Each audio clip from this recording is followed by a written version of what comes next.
Like I wish, I watch people like DJ Academics, and I wish I could do like a 3-hour stream, a 6-hour stream.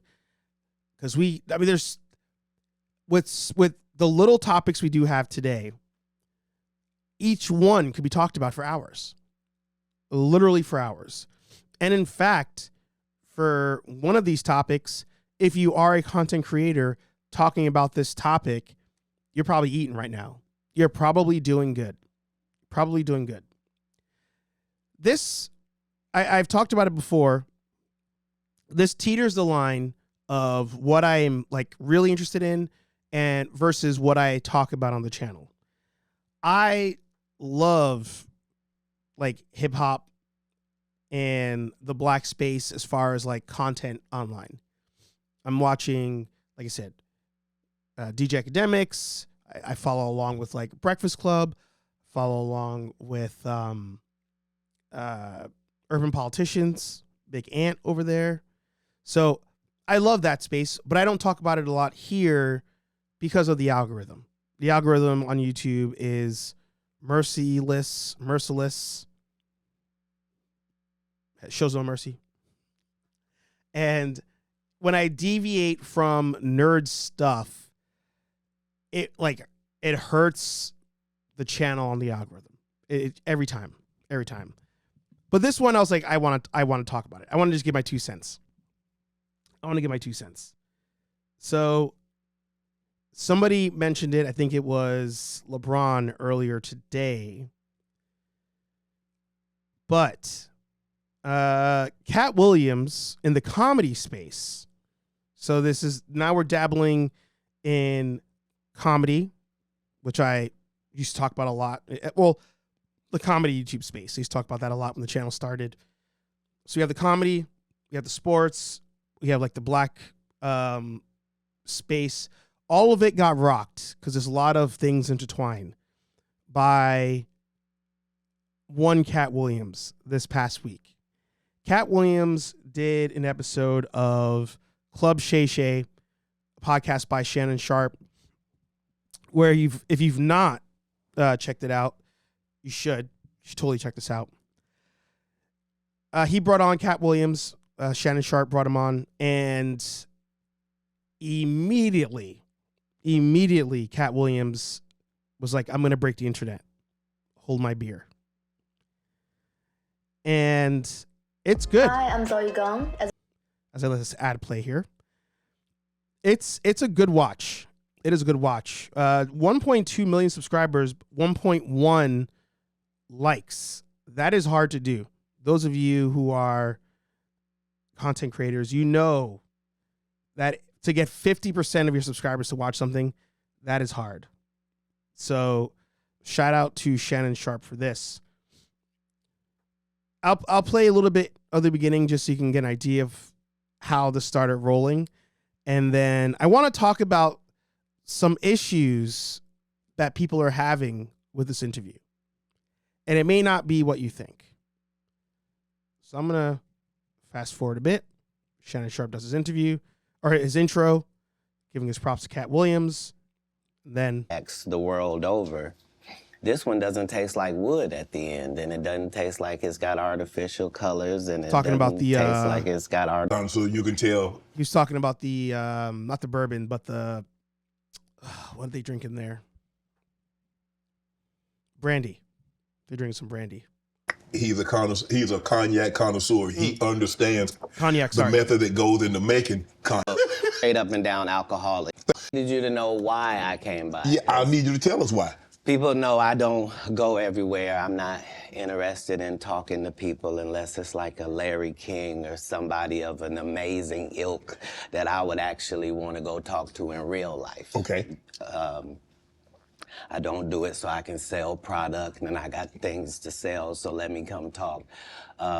You have a great product here, and as a fan base, we love the attention that you spend on the guest. We love how much work you've done, how... I will periodically pause for, again, algorithm. But this is actually the point I was going to bring up. This is the point of conversation. the point of conversation. Well, you know them, how prepared you are, the same things that we liked about you in football. You brought that on over to here, and that's why it resonates. And the reason I had to come is because you've made a safe place for the truth to be told. You know what I mean? Thank you. I appreciate that. And I have watched all of these lowbrow comedians come here and disrespect you in your face and tell you straight up lies. I'm talking about things that have never been heard in all of Black Hollywood. They feel comfortable sitting here and lying to you about it. You gonna set the record straight? Are you kidding me? You let Ricky Smiley sit here and you said out that mouth, you stole Friday After Next, the one I was in. I wish all of America fumbled a bit when that happened. And then he said some stuff that we haven't heard in 100 years in Hollywood. You ain't say nothing. This man told you he had Katt Williams' role. He was gonna. So 4 minutes, 43 seconds into a 2 hour, 46-minute podcast, Katt Williams proceeds to let the dogs out. He starts addressing previous comedians who've been on Club Shay Shay and have done interviews talking about their projects, and even Katt Williams. So as the interview goes on, eventually Shannon kind of jumps topics. And this is where people took issue. Right here on this screen, as I've paused it by coincidence, sorry, I hit the mic. Shannon has cards in his hand. So Shannon, when he brings somebody on the show, has talking points that he wants to hit, that he wants to address. Katt Williams opened up saying, you make this an open space. You make this a place where people can kind of just like feel comfortable. They're not under the gun, that kind of thing. So one would say this is an interview. One would say this is a true one, right? We have cue cards. Person acknowledges, I'm here for an interview. I'm not here to promote anything. I just want to address some things. Time for Shannon to ask questions, follow-up questions, do all that stuff. It is not what happened as the conversation went on. By the way, I have zero issues with Shannon Sharpe, so I just want to knock that out in case people think that's where I'm going with this. But Shannon took heat for jumping topics. And shout out to, as I mentioned earlier, Urban Politicians, Big Ant. He did a video about this. Let's see what Shannon said about the critiques of his interview. All of America fumbled a bit. Why you didn't rewrite his Tuesday? Came through Comedy Store at Hollywood. A lot of people never said him ever getting a. Now, a lot of people have said, oh, Shannon left so much on the table. Shannon is not a journalist. I never said I was a journalist. Right. If you listen in my intro, I said, normally what I say, the person that's coming by for conversation and a drink, I'm a conversationalist, not an interviewer. It's a different space. He said, you've allowed other people a very safe place. That's why we like coming. Keyword, safe. Safe place. Safe place. I've also said on numerous occasions, if you want 60 minutes, if you want Dateline, if you want 48 hours, I'm not the place for you. Go to those places and get those type of interviews. Go to Lester Holt. Go to Nora O'Donnell. Go to, I'm not Mike Wallace. Rest his soul. I'm not Ed Bradley. Type of interviews, you need to go to places that have those type of interviews. Right. Now, the problem is, Katt Williams was my 102nd interview conversation on Club Shay Shay. He was the 102nd. Nobody said anything. Oh, but Shannon, you left this on the bone. I've had Magic Johnson. I've had Steve Harvey. I've had Michael Blackson. I've had Cedric the Entertainer. I've had DC Youngfly. Nobody said anything about pushback and follow-up questions until I got Katt Williams on. Yeah. And this thing took off like wildfire. Right. So I felt the need to talk on this as somebody who creates content and has had guests on the show. Those of you who also bring guests on the show, you know that there is a skill to having somebody on and doing an interview. And as you've probably done this and had people on your show, you will notice that, one, you watch other interviews with a fine-tooth comb. Like now that you do it, maybe you're thinking about doing it. Look at interviews on TV, your favorite podcasts, like even like the Joe Rogan, for example.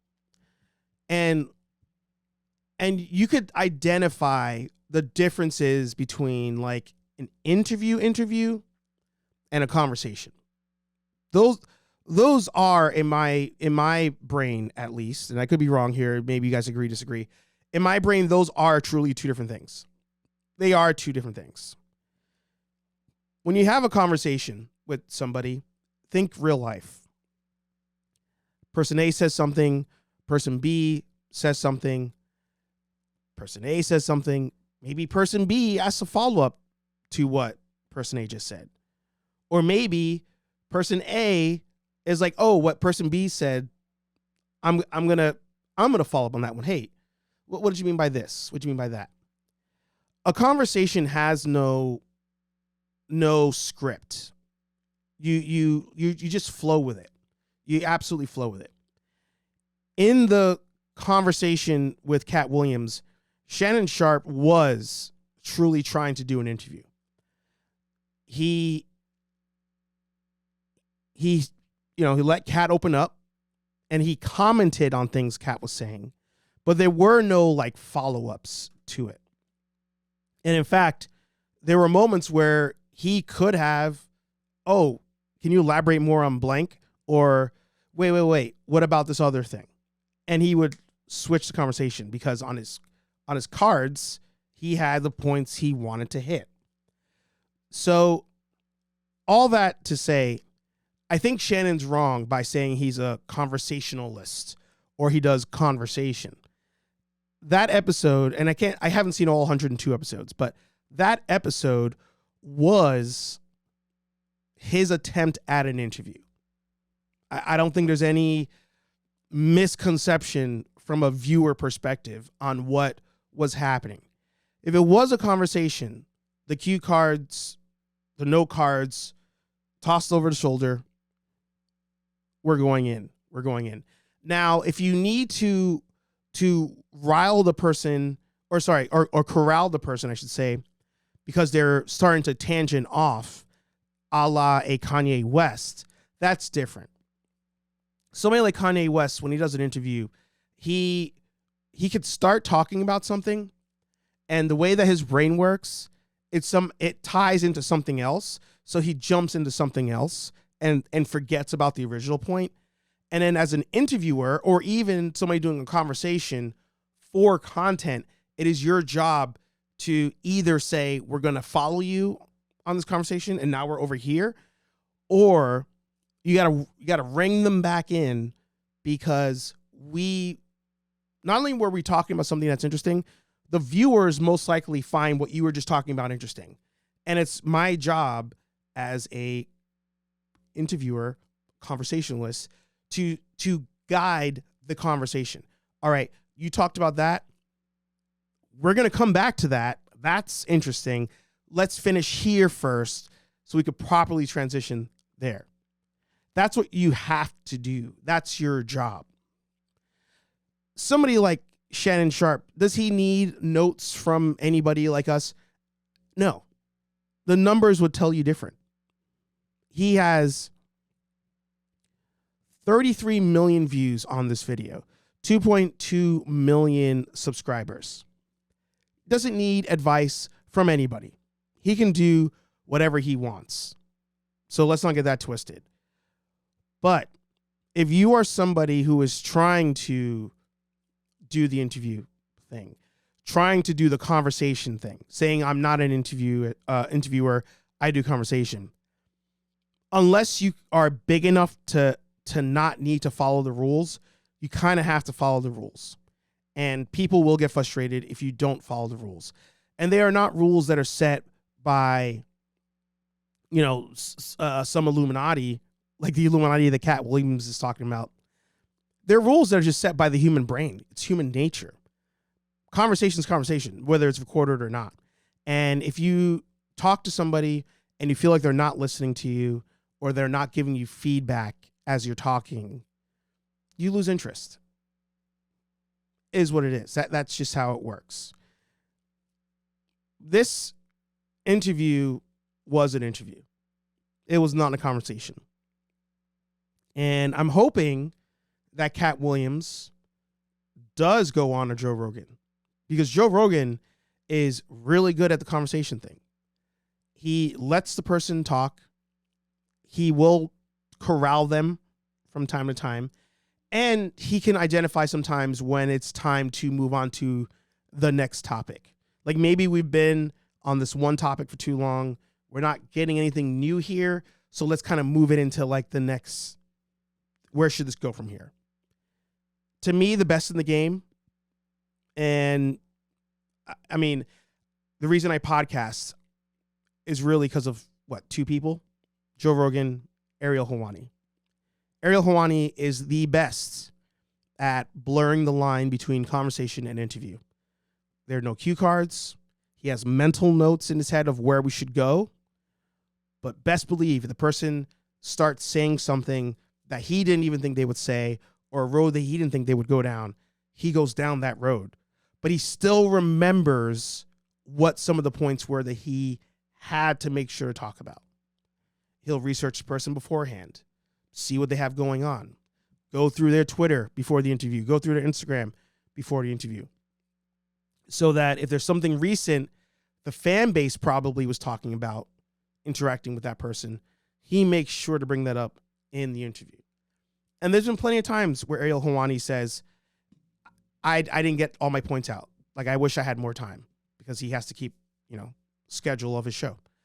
So I think Ariel Helwani is the best in the game at the conversation, if that's what people want to say they're doing. Joe Rogan right there. I think they battle, but I think Helwani's better at it because Helwani still keeps a certain level of professionalism that Joe doesn't from time to time. And Joe also, he'll give his opinion, and if your opinion doesn't match his opinion, he's visually distressed about it. So that's why Helwani, I think, is better. Definitely watch the interview. It's funny. You don't have to go through all 2 hours of it. Get through the first hour. Even the first 30 minutes, you'll be entertained. And more importantly, make sure you check out Urban Politicians. Ant broke down everybody who Katt Williams talked about, their rebuttals to it. Ant talked about all of those. Highly entertaining. Definitely check it out. Shannon Sharpe, that was an interview. That was not a conversation. My opinion doesn't matter. It doesn't matter.